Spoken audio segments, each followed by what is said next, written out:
क्या बिगुल हो गया शंखना, पहली सूची में उतारे सारे दिग्गज, सपा का बढ़ता वंश। जी, तो सपा का जो बढ़ता वंश है, इसे बहुत लोग दंश बताते हैं। समाजवादी पार्टी के भीतर के जो ऐसे नेता हैं जिनसे हमारी ऑफ द रिकॉर्ड बातचीत हुई, इसलिए उनका नाम देना उचित नहीं है, जो कह रहे हैं बताइए भैया कोशिश हम कर रहे थे टिकट की, इनको दे दिया गया क्योंकि ये फलाने के फलाने हैं, ये फलाने के रिश्तेदार हैं, ये ऊपर से आए हैं, इनका ऐसा है, इनका ये है, इनका वो है। रामाश्रय जी, इसीलिए सवाल जो है ये उठना मौजूद है, ये सवाल उठना लाजमी है। अब हो सकता है कि ये विघ्न संतोषी लोग हैं, कुछ ऐसे लोग हैं, होते हैं ना विघ्न संतोषी, हर जगह होते हैं, बारातों से लेके स्कूली क्लासेस तक, चुनावों तक, घर परिवार में ऐसे नमूने होते हैं। तो हो सकता है आप इनको नमूना करार दें, लेकिन जब बात उठी है तो फिर पूछी भी जाएगी। देखिए, नमूना नहीं है ये। हाँ। बहुत प्रतिष्ठित हमारे कार्यकर्ता हैं जो लोग प्रयास कर रहे थे। अब पूरे लोकसभा में 15 लोग तैयारी करते हैं, देना तो एक ही को पड़ेगा। हाँ। वो जो 14 लोग हैं, हाँ। 12 लोग हैं जो शेष हैं, हाँ। उनको किसी विधानसभा में, ब्लॉक प्रमुखी में, जिला पंचायत अध्यक्षी में, बहुत सारे जनप्रतिनिधि के पद होते हैं, उसमें सबको एडजस्ट किया जाता है। अब एक लोकसभा का टिकट यदि उस कार्यकर्ता को नहीं मिला तो दूसरी जगह तो मिला होगा। पूरे उत्तर प्रदेश में दूसरी जगह किसी न किसी कार्यकर्ता को जरूर मिला होगा। ऐसा तो नहीं कि सभी रिश्तेदारों को टिकट दे दिया जाए, दिया गया होगा। और जहां पर रिश्तेदार, हम आपकी बात मान लेते हैं, रिश्तेदार को टिकट दिया गया और कोई दूसरा तैयारी कर रहा था, तो उसको विधानसभा में और जिला पंचायत अध्यक्ष में, ब्लॉक प्रमुख में, कुल मिला के टैक्ट और कॉन्टैक्ट ये एक साथ अप्लाई करना जरूरी है। अगर टैक्ट और कॉन्टैक्ट एक साथ अप्लाई हुआ, जिसे देशी भाषा में कहते हैं देख के मौका मार दो चौका, टैक्ट और कॉन्टैक्ट। प्रमोद तिवारी जी जुड़ गए हैं। माननीय प्रमोद तिवारी जी, आप वरिष्ठ कांग्रेसी नेता हैं। जी प्रमोद जी, बहुत संक्षेप में प्लीज अपनी बात कहिए। प्रमोद जी, आवाज आ रही है? हाँ प्रमोद जी, प्लीज अपनी बात कहिए प्लीज। मैं सिर्फ ये कहना चाहता हूँ जी जी कि जो टिकट है वो किसी भी पार्टी के अंदरूनी मसले होते उन्होंने दिया है। हम लोग एक्सरसाइज कर रहे हैं, ठीक अपनी बात कह रहे हैं, ठीक है, हमें कहनी भी चाहिए। पर मैं ये कहने को तैयार, दृढ़ता से तैयार हूँ। हाँ। और पूरे सबूत, साक्ष्य और जितने तर्क है उनके कहने के आधार पे हूँ। हाँ। कि राहुल गांधी जी वहां इसलिए नहीं है। हाँ। गांधी राहुल जी ने आने के बाद प्रूव किया है, राहुल जी ने साबित किया है कि वो इस समय कांग्रेस के सर्वाधिक 2 लोकप्रिय नेताओं में सोनिया जी और राहुल जी मिलाकर ही कांग्रेस का चेहरा बनता है। हाँ। उनकी एक्सेप्टेबिलिटी है। हाँ। उनको लोग स्वीकार कर रहे हैं, तो वो पूरी दृढ़ता के साथ आगे बढ़ रहे हैं और हमें पूरा भरोसा है कि उनके नेतृत्व चुनाव लड़ा जाएगा और तीसरी बार भी नहीं। हमारी शुभकामनाएं हैं प्रमोद जी, हमारी शुभकामनाएं हैं। बहुत बहुत धन्यवाद आपका समाचार पत्र से जुड़ने के लिए, बहुत बहुत धन्यवाद आपका। लेकिन सवाल फिर खड़ा होता है, प्रमोद तिवारी जी। इसका जवाब मैं आपसे नहीं ले पाऊंगा क्योंकि हमारी चर्चा फिर दूसरे मुद्दे की तरफ चली जाएगी। अमिताभ जी, एक सवाल जरूर मैं खड़ा करना चाहूंगा कि जब कांग्रेस जीतती है तो सेहरा राहुल जी के, सोनिया जी के सर बंधता है, बंधना चाहिए भी। लेकिन जब कांग्रेस हारती है तो फिर दूसरे सिर आगे क्यों होते हैं? रीता बहुगुणा जोशी जी का सिर आगे क्यों होता है? प्रमोद तिवारी जी सिर आगे क्यों करते हैं? मुकुल वासनिक का सर बिहार में आगे क्यों होता है? मैं सवाल सिर्फ ये, कहना गलत है। कभी दूसरों पे जिम्मेदारी नहीं दी जाती। अगर आपको राहुल गांधी जी का याद हो, जैसे चुनाव परिणाम आए थे, आपके बीच में वो गए थे, ठीक है, उन्होंने कहा था कि मैं इस हार को स्वीकार करता हूँ और मैंने नेतृत्व किया था। जहां तक रीता जी की बात है या मेरी बात है, हाँ। हम लोग, मेरा तो कार्यकाल पूरा हो गया था, 5 बार लगातार विधानमंडल दल का नेता रहा था मैं। ठीक है, 6ठी बार नहीं रहा। रीता जी का 6 साल हो गए थे मेरे। चलिए प्रमोद तिवारी जी, माफी के साथ मैं आपको रोक रहा हूं इस वक्त यहाँ पर, क्योंकि हमारी चर्चा दूसरे मुद्दे की तरफ जा रही थी। और अमिताभ जी, देखिए, मैं एक मूल प्रश्न उठाऊं। हाँ। वो बात प्रमोद तिवारी जी पर भी लागू होगी, उनसे भी सवाल होगा और रामाश्रय जी से भी होगा। हाँ। लाल बहादुर शास्त्री, गोविंद वल्लभ पंत, हाँ, नारायण दत्त तिवारी, अटल बिहारी वाजपेयी, चंद्रभानु गुप्ता, चौधरी चरण सिंह, कुशवाहा जी, ये लोग बड़े नेता थे कि छोटे? बड़े नेता थे ना। बड़े इनको बड़ा बनने में 40 साल लगा, एक एक आदमी को, किसी को 50 भी लग गया ना। लेकिन इंदिरा जी को प्रधानमंत्री बनने में कितना वक्त लगा? कुछ दिन। राहुल जी को, राजीव जी को प्रधानमंत्री बनने में कितना वक्त लगा? कुछ दिन। वाजपेयी को कुछ घंटे। एक सेकंड, वाजपेयी को लग गए 62 साल। 62 साल लग गए। साइकिल पर धूल फांकते फांकते सबसे पहली पोस्टिंग वाजपेयी की हुई थी संडीला में संघ के प्रचारक के तौर पर, तो 2 दिन में बुखार आ गया उनको, इतना संघर्ष। ठीक। मुलायम सिंह जी को मुख्यमंत्री बनने में कितना समय लगा? रामाश्रय जी को पता है, लगभग 3 दशक लगे। लेकिन अखिलेश को वो समय नहीं लगा।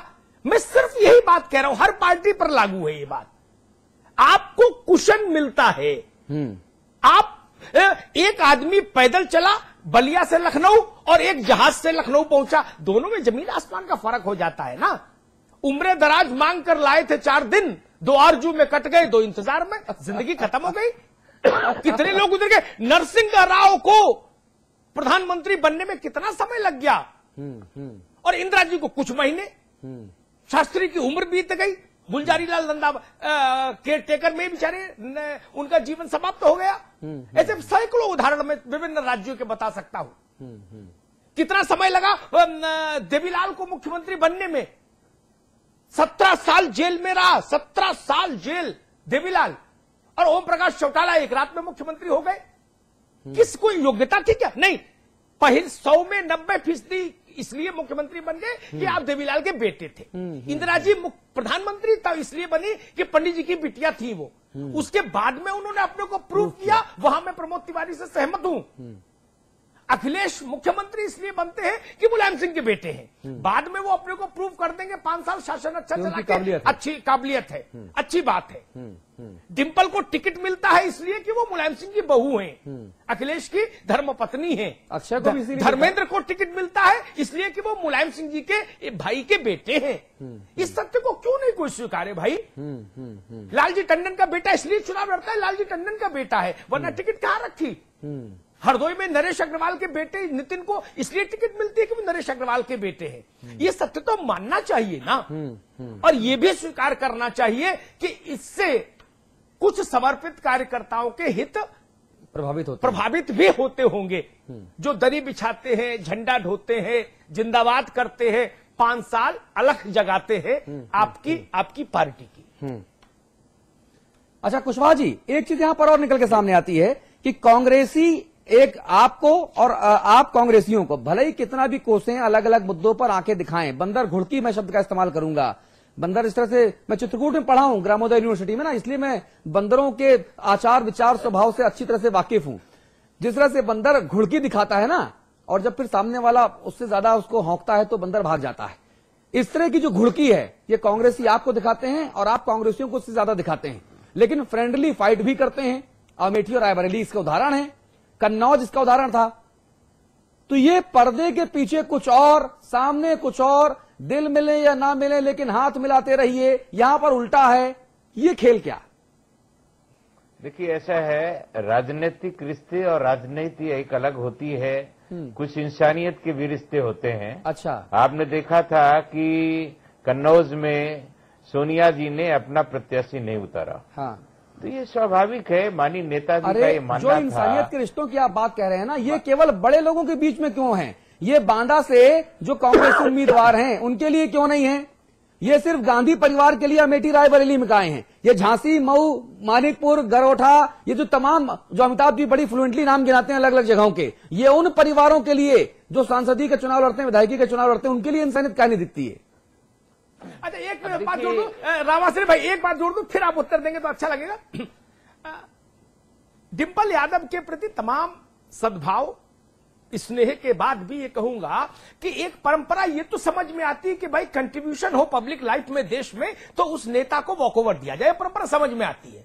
सोनिया जी को वॉकओवर मिले, मैं उसमें बहुत सहमत होता हूं कि चलो कुछ कंट्रीब्यूशन है, लेकिन डिंपल यादव तो पहला चुनाव लड़ रही थी, वहां वॉकओवर की जरूरत कहां थी?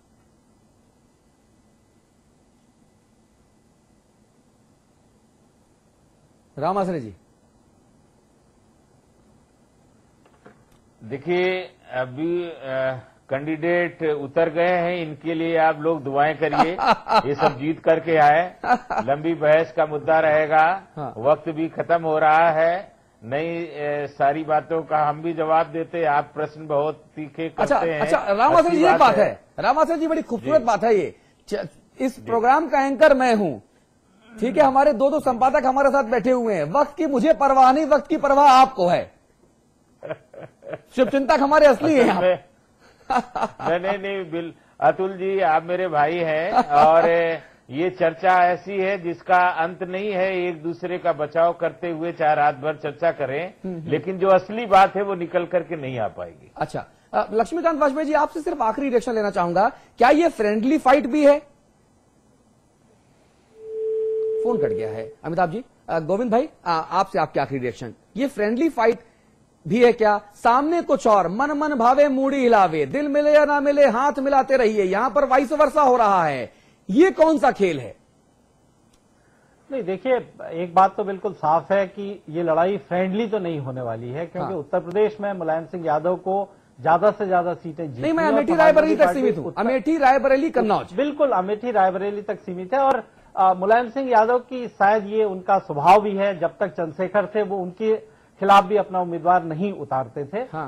इसलिए इस हद तक तो इसको दोस्ताना लड़ाई कहा जा सकता है, लेकिन उसके अलावा बाकी पूरे प्रदेश में वो कटुता जो आज भले ही एक साथ भोजन ये दोनों पार्टी के लोग कर रहे हों, लेकिन वो कटुता जब चुनाव होगा तो वो जनता के बीच में दिखाई देगी। और क्योंकि दोनों को चुनाव से पहले ज्यादा से ज्यादा सीटें जीतने की कोशिश करनी होगी, चुनाव के बाद फिर जो दोस्ताना लड़ाई है वो फिर दोस्ती में शायद हम लोगों को देखने को मिलेगी। तो फिलहाल मुझे ये लगता है कि उत्तर प्रदेश में आज से जो समाजवादी पार्टी ने अपनी रणभेरी बजा दी है, इसके बाद से आने वाले दिनों में राजनीतिक जो कटुता है वो बढ़ती हुई दिखाई। और जाहिर तौर पर जब कांग्रेस ने राहुल गांधी के नेतृत्व में 3 कमेटियों का गठन किया चुनाव के लिए, तो उसमें चुनाव पूर्व गठबंधन की जिम्मेदारी देने वाले लोग भी तय कर दिए, चुनाव के बाद गठबंधन की जिम्मेदारी किसको होगी वो भी तय कर दिए। शायद ये गोविंद पंत राजू जी का जो पूरा उद्बोधन है, ये उसका लबोलुआब है कि कमेटियां पहले से बना दी गई हैं, कटुता चाहे कितनी भी हो, लेकिन जब सत्ता की मलाई खाने की बारी आ गई तो फिर कमेटियां पहले से तैयार हैं, सिपा सालार पहले से तैयार है, नेगोशिएटर पहले से तैयार हैं। अमिताभ जी, संपादकीय टिप्पणी। देखिए, गोविंद पंत राजू ने चंद्रशेखर का जिक्र किया। चंद्रशेखर का एक योगदान था भारतीय राजनीति में, चंद्रशेखर का एक योगदान था 77 की लड़ाई में। चंद्रशेखर जयप्रकाश लोहिया और नरेंद्र देव की परंपरा में थे, और जब वो सत्तारूढ़ जनता पार्टी की वो अध्यक्ष थे, तो मुलायम सिंह अगर उनके लिए सीट छोड़ते तो उसको हम यहां इक्विवेलेंट नहीं कर सकते डिंपल के लिए सीट छोड़ने की घटना को। चंद्रशेखर थे। और हाँ, एक बात जरूर मैं कहूंगा, कुशवाहा जी के ध्यानार्थ, चंद्रशेखर को भी कितने बरस लग गए प्रधानमंत्री बनने में, सोचिए, कम काबिल नेता था क्या?